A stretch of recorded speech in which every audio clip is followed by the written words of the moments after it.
Hi, welcome to another episode of U.S. History with Lennox, and today we're talking about a splendid little war. That's right, we're going to talk about the Spanish-American War, which took place in 1898. It's during this time that America is seeking to become a world power. And under the leadership of President McKinley, we're using imperialism to do that. The Spanish-American War is going to lead to acquisitions of new territories for the United States, both in the Caribbean and the Pacific, as well as increase our involvement over in Asia. So it has a major effect going into the 20th century. But our national identity is going to start to change because of this, both here at home as well as abroad. So without any further ado, let's head into the Spanish-American War.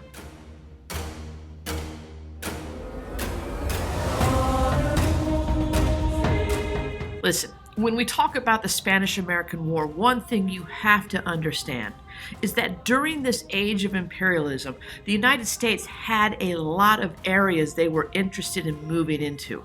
But the principal target of the U.S. government was the Caribbean region, and within that region was Cuba. Now, presidents from Jefferson all the way through McKinley always saw the benefits that would be tied to Cuba should we bring them into the United States.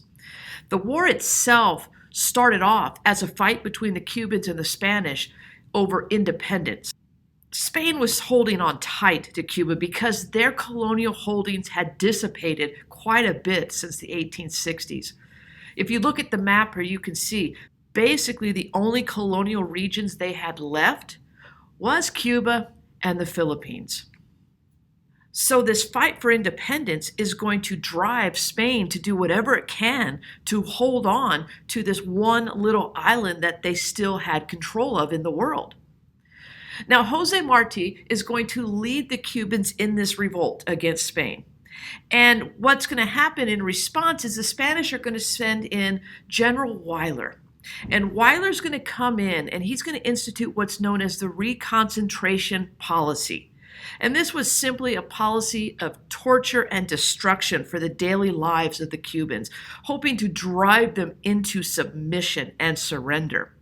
The whole purpose of this was to end this crazy idea of independence that the Cubans were holding on to. So why would we care? Why would Americans overall really care what was going on down in Cuba? I mean, I understand the government. We're trying to imperialize. I can even understand big business. But why Americans? Because what you're going to find is Americans get totally behind supporting Cuba in this fight. Our presidents remained neutral at the beginning. We didn't want to get involved. But it wasn't until the media presented the pictures of what was going on down in Cuba that not only did the government see a problem, but the American people did. We call it yellow journalism.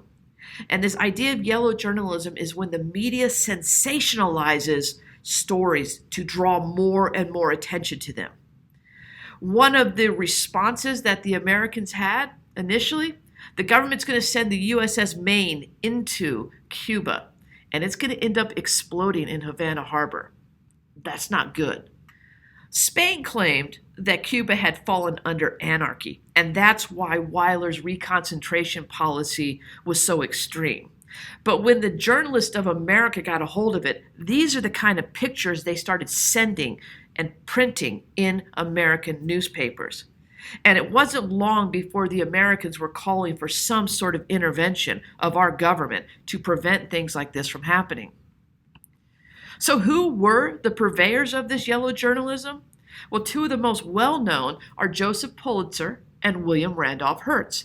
Yeah, that's the same Pulitzer that the award is named after.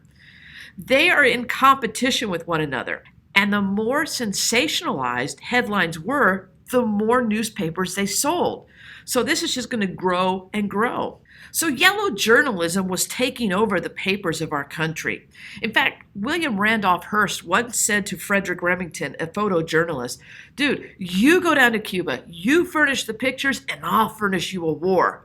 They knew that they were driving our government towards this idea of taking on Spain in a war over Cuba. At the same time, this idea of jingoism is growing in our country. Jingoism is this extreme form of nationalism in which we believe the government should forcefully go into different areas and basically get ours.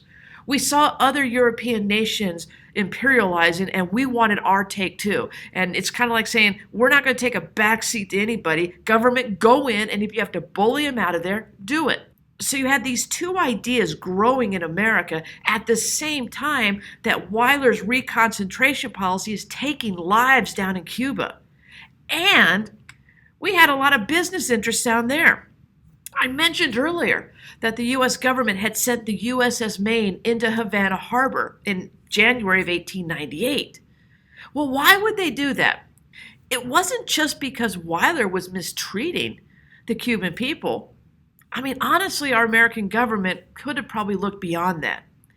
But we did have a lot of economic interests down in Cuba. We had seen a lot of American businesses go down there and start sugar and fruit plantations. And they started yelling for the government, the U.S. government, to get involved in protecting our interests down there. So the Maine sails into Havana Harbor with no intent of doing anything except just sitting there.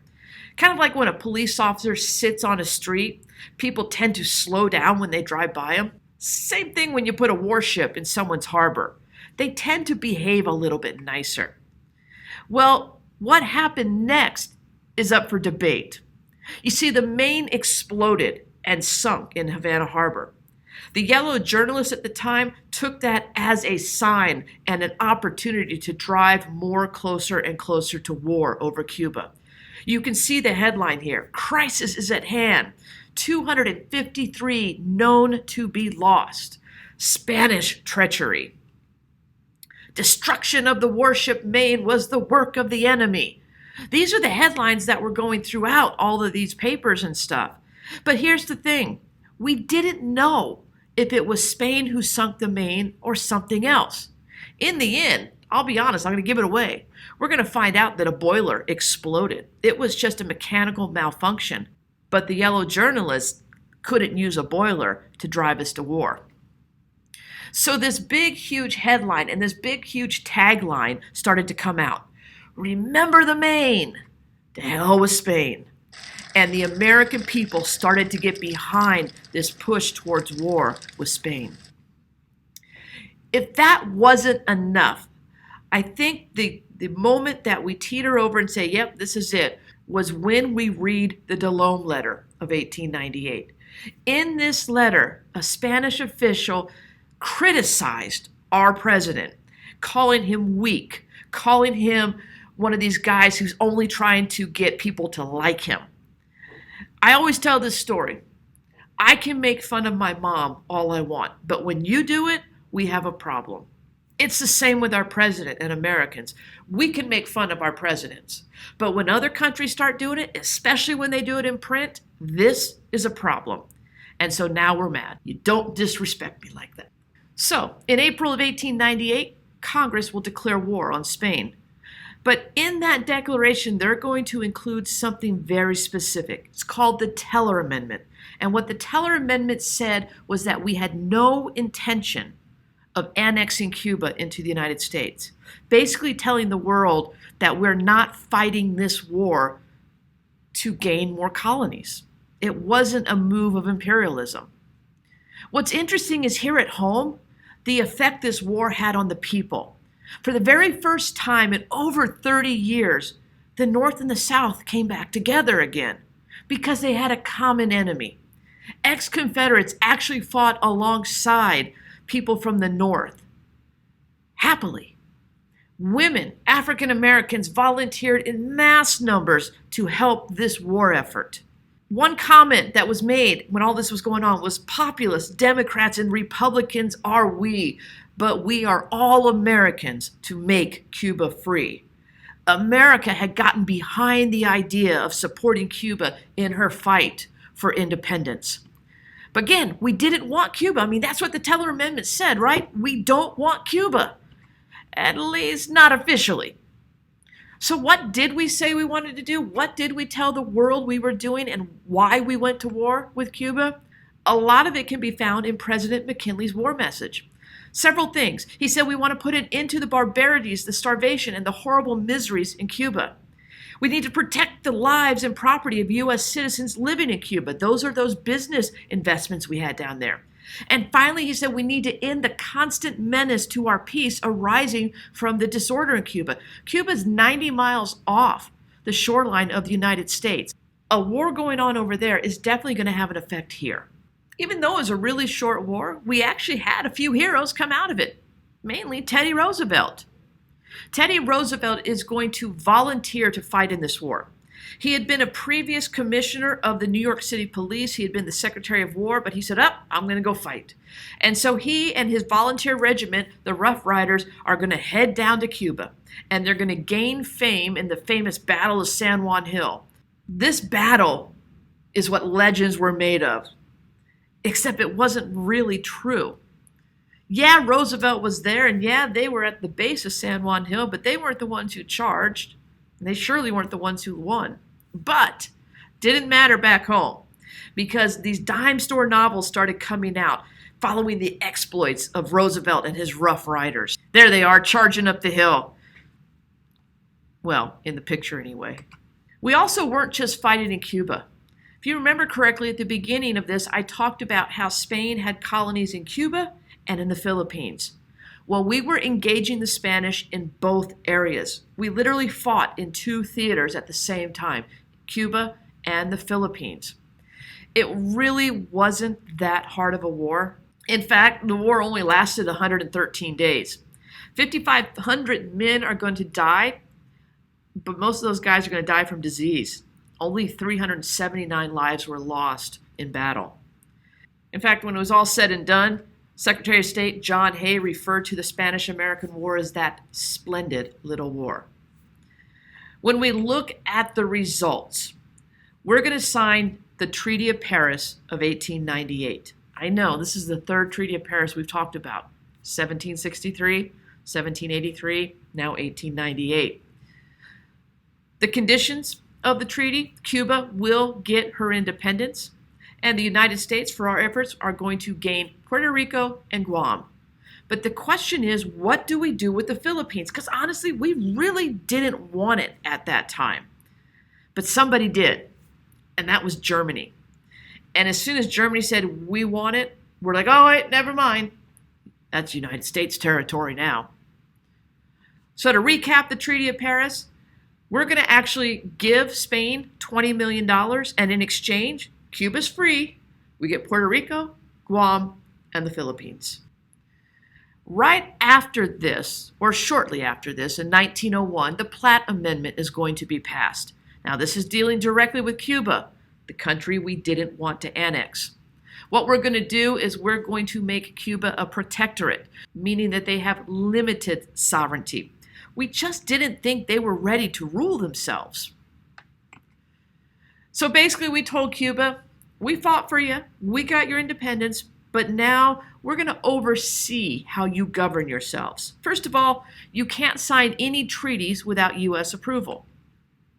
You cannot get yourself in debt. We don't want to see any excessive public debt. I mean, let's face it, the United States has enough of their debt. We don't need theirs too. And we have the authority to come in any cases of civil unrest and intervene to put that civil unrest down. Not really a problem until about the 1950s.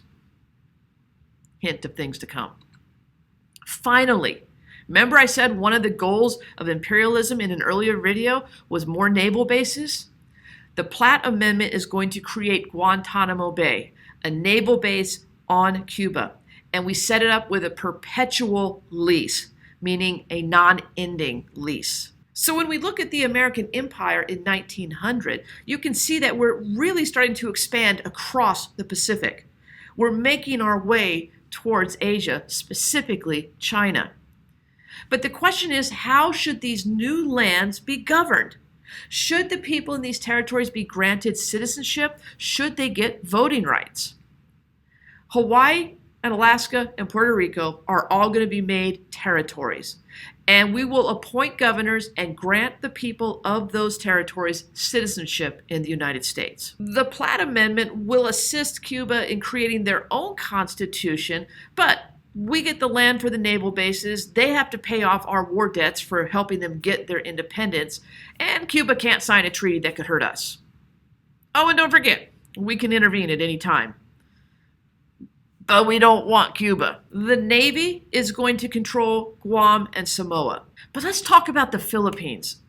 Because initially the Filipinos welcomed war with Spain, and they helped us fight them because they thought that they were going to get their independence too. But the United States refuses to grant independence to the Filipinos. We really didn't think they were ready for it. In an early video, I talked about the white man's burden and how Americans looked down upon cultures that were dissimilar from us and saw them as barbarians. That's how we viewed the people in the Philippines. Emilio Aguinaldo is going to rise up against the U.S. rule in the Philippines and is going to start a 3-year rebellion fighting for their independence. This is going to cost 4,300 American lives and anywhere between 50,000 and 200,000 Filipino lives. We're just not sure. What's crazy is in the midst of this, America starts to resort to those Wyler-like atrocities like torture and starvation and rape. We were becoming who we had destroyed. Like I said, we just didn't think they were, quote, ready for self-rule. Well, when all this starts happening, the revolt, the death, the atrocities that are occurring, McKinley's going to step in and appoint William Taft to the Philippine Commission. Their goal is to help build up the infrastructure of the Philippines, to help them get to the point where we deem them ready to self-govern. They're going to build schools and roads and bridges. They're going to improve the tax structure and use that for sanitation and other infrastructure projects. They'll create local governments that honored the culture instead of basically pushing it off to the side. Aguinaldo will end up being captured, and in that he will urge for the fighting to stop. Eventually, the Philippines are going to get their independence. It's going to be about 45 years later, in July 4th, 1946. So again, when we look at the sphere of influence that the United States has following the Spanish-American War, it reaches far across the Pacific Ocean and deep into the Caribbean. And that was the whole goal of imperialism. That's what we were trying to do. And because of the Spanish-American War, our role in the world starts to change. We are now becoming a new world power. Just like the Depression of '93 shifted our domestic policy where the American government started looking more into reforming different policies, the Spanish-American War is going to cause us to shift our foreign policy. With gaining new territories, we are finally seen as a world power. And as a world power, our president has a lot more power, which he's going to need going into the 20th century. Because in just a few short years, another war is going to start up over in Europe, one that's going to involve the entire world. Well, that's it. That's the Spanish-American War. Hopefully you learned something, got some interesting tidbits that you can talk about at the dinner table. You're always welcome to rewind it and watch it again. And if you liked even just a little bit, maybe I made you smile, subscribe. I'd appreciate it.